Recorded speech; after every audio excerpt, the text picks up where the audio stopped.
Theatres are a spectacle, meticulously crafted and rehearsed, whose intention it is to inspire certain emotions in its audiences, and, for the most part, modern politics is a theatre show that fails even to fulfil its primary function. Politics no longer entertains, interests, or exercises emotion from those once invested in its news cycles. This is a show that has long since ran its course, with its audiences more depleted and disinterested than ever. So, if we intend to inform others that are unnerved by the state of modernism, of both the failure and futility of achieving genuine change through party politics, an understanding of modern political theatre at play can be of great importance in precipitating it.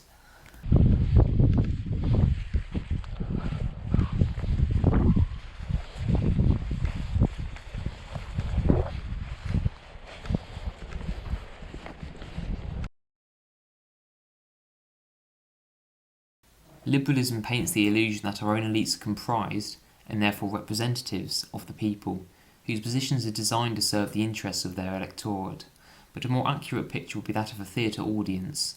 To attend a theatrical show is to witness a manufactured display.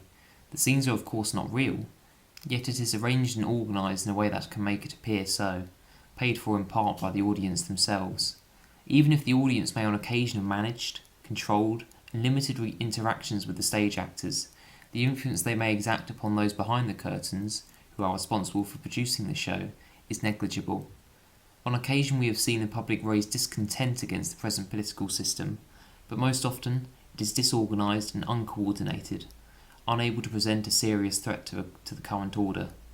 This is an audience unwilling to walk off in frustration, nor complain and protest against the declining state of the plays the theatre are showing. Many still look back fondly upon its better days, and still buy into the shows being performed to them. While some of the audience have a degree of awareness over the production process and the individuals and roles involved in it, they are only witness to the stage actors, whose acting and performance are essential to the success of the show.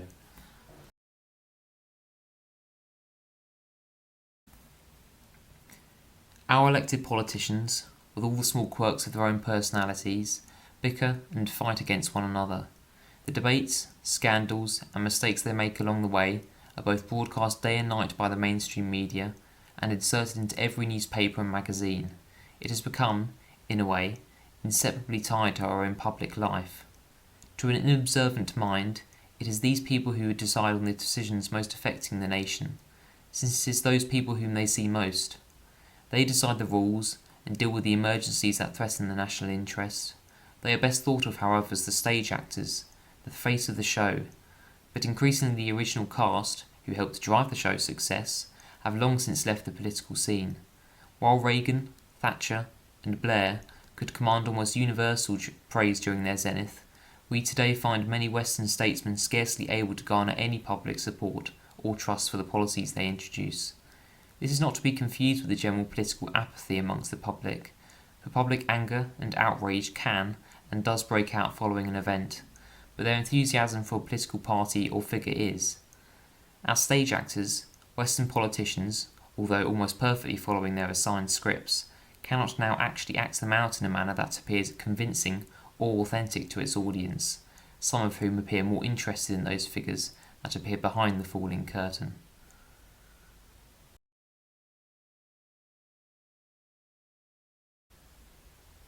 Most important in the production of a play are its directors, who coordinate, manage, and are responsible for the production of a theatre performance. The whole spectacle is moved and arranged by these people.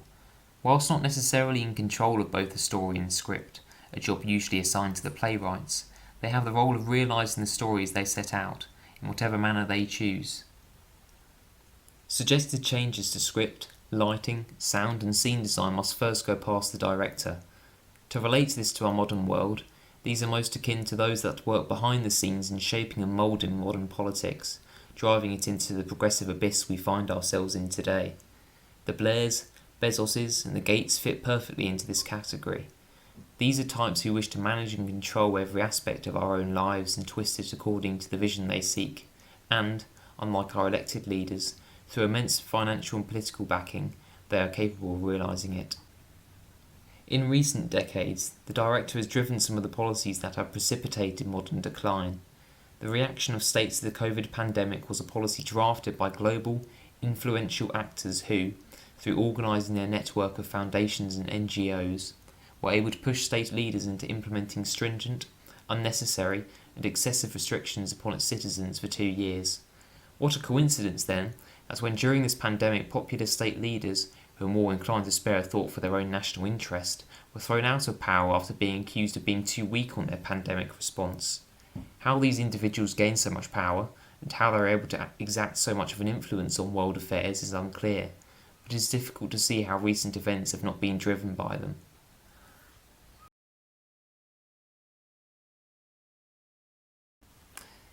Without the marketers, there will be no audience willing to watch the show. These promoters and advertisers, like the stage actors, have recently been incapable of fulfilling their role, which has left the general public uninterested in what they wish to promote. This is in reference, of course, to the mainstream media, whose role in recent times has largely been in promotion of the regime ideology. The group are comprised of a cabal of different media outlets, who each offer a slightly different flavour to the same ice cream. Some outlets may appear more progressive or more conservative than the ruling government, but both are unwilling to challenge its existence or change its current trajectory. If you, leading a fringe, dissident group, were to challenge the ruling ideology, this would, whilst not usually resulting in government repression, would result in a flurry of condemnation and manufactured outrage from the media. In doing so, they would attempt to bring not only your name and work into disrepute, but to create of you a social outcast, who can command no respect from any you associate yourself with. These marketers may be undercut by small clusters of critics, who they consider to be a menace to their own work, but they still hold a firm grip upon the information cycle across the country. Although declining in revenue and in popularity, their role in justifying and promoting the regime's ideology remain. Although the managers and elites of this world hold a firm grasp on the reins of power, the ideas and philosophy that have radically altered the course of history have come from thinkers and intellectuals. These are the playwrights of the theatre, who create stories and write plays that reflect their own values and belief systems, whether admirable or not. Playwrights may have little influence upon the ins and outs of the show's production, but envisage the stories that may eventually bore into one. In modernity, while these can be progressive ideologues, who, professing the validity and righteousness of their doctrines, bring falsehoods and untruths into the mainstream, there also can be those writers who have embodied the Western canon. Even those playwrights who most praised amongst progressives are not always active proponents of modern ideology, since they don't often foresee, or even live to witness, the consequences of the ideas they purport. For some, they may have made correct observations at their own time and place, but in modernity, the ideas they set out have become distorted and twisted in order to fit the vision of the director. We need only to point to none other than the recent Rings of Power show, where the series' creator paints Tolkien as an ardent supporter of progressive politics. Amazon were quite content in directing vast pools of funds to hire a crew that despised Tolkien's work and mould it into a progressive mouthpiece, therefore ruining the legacy of their adversary. So, whilst our writers, intellectuals, and artists can be the arbiters of radical change in a civilization, those same works may also be, however successfully, employed by the regime to meet its own ends. Today we stand over a wasteland of creativity, where few can even adapt to the work of another, never mind creating the art themselves, and the directors continue on in ignorance of this fact.